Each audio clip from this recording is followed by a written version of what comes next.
See, not everyone gets a snow day. The goats have to be fed. Goats have to be fed. I never get a snow day. It's the weirdest thing. Like, I'm like, guys, I don't know why that happens. I can't make it in today. Yeah, like, that's not acceptable. You got to do it. It's the timing again. Tomorrow's going to be a little bit rough. It's not going to be crippling by any stretch, but just one of those extra time situations. Here's the radar down across southern New England, as I mentioned. Just what a signature for dry air, just kind of like that Pac-Man effect on the snow. And so it's going to take a while to saturate the air and get it down to the ground. And it's a good thing at the end of the day, because otherwise the storm would be way, way ahead of schedule.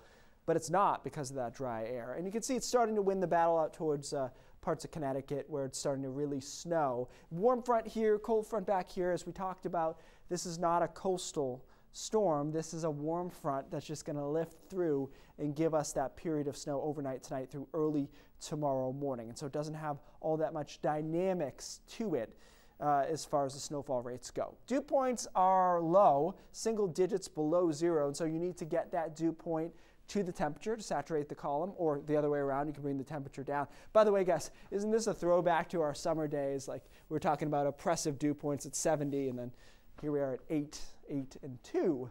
So oppressive in a different way, maybe? Oh, hold on. I don't want to get there first. So overnight tonight, the snow starts between 10 and midnight over western Maine, and then really starts moving more quickly after that. So by 3, 4 in the morning, most of the state is snowing. Snowfall rates are for a brief period of time up to 1 inch an hour. So it will come down pretty good overnight tonight while a lot of us are sleeping or just kind of waking up here. And then 6 o'clock, still snowing. You'll notice it's a very progressive storm, though. Remember, we talked about the jet stream yesterday, how quick the jet stream was moving. That has an impact on how quickly storms move through as well. So the jet stream at 250 miles an hour at 35,000 feet is also ushering this storm away quickly. So by late morning, it starts to clear out. By about noon over the mid-coast, and then 2 o'clock over down East Maine. And the back end is nice, upper 30s, low 40s, a lot of sunshine, starting to melt some of the snow that we got very quickly. And then Friday's another nice day, as is Saturday. Upper 30s, a lot of sunshine, bright days. So that's kind of the trade-off in this pattern. It is active, but it's pretty nice on the days that it's not snowing. So our forecast hasn't changed, 3 to 5, 5 to 6. A couple of these bullseyes are kind of historic bullseyes, if that makes any sense. This is always an area of enhancement for us in these scenarios. And then the mountains will have a little bit more fluff factor. All right, our next storm system after a quiet Friday, Saturday, comes in Saturday night, Sunday.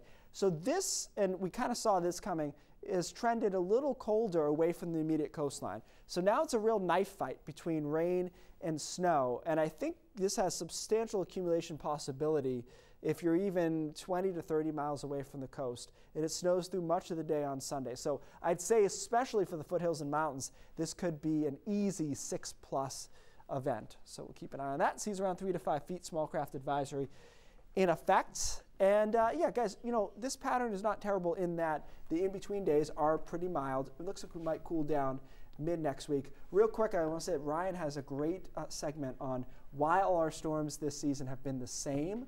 I believe that's on his Facebook, but it's something I've gotten a lot of questions about, why we keep having this Groundhog Day scenario. And yeah, so why no nor'easters yet this winter? Not to say there isn't time for some. Knock on laminate wood or whatever this is down here. Oh, well. Thanks a lot.